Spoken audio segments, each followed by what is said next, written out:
tere, särav, enesekindel naine. Kas me kohtume sinuga siin 7. märtsil ja veedame ühe inspireeriva päeva? Kuidas sellega oleks? Oled juba kirjas? Ei ole kirjas, siis kuula ekstra tähelepanelikult. Või kui sa oled kirjas, siis naudi seda ruumi, kuhu me siia tuleme. Sa vaata, kui mõnus siin on, kui palju siin on ruumi, kui hubane on siin valgus. Kas sa kujutad ette, et siia tuleb lava. Siin on võib-olla mõni inspireeriv slaid, aga siin on peamiselt ikkagi mina, kes räägib sulle sellest, kuidas enesekindla naisena särada, kuidas olla iga päev 1% parem, kui sa oled seda praegusel hetkel ja mõelda vaid, mis siis kõik võiks võimalikuks saada.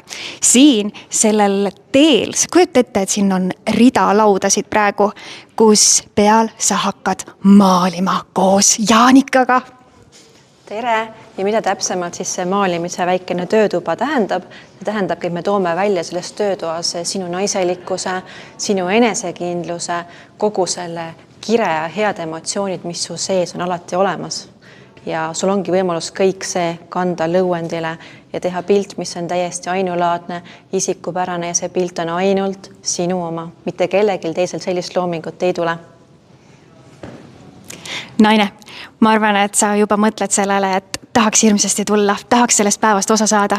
Ära lase seda võimalust käest. See on meie esimene inspiratsioonipäev siin Tallinnas, Telliskivis, koha peal. Ja me oleme pannud siia kogu oma kire, et luua sulle üks imeliselt vägev päev. Tule loo endale võimalus saada sellest päevast osa. Ootame sind.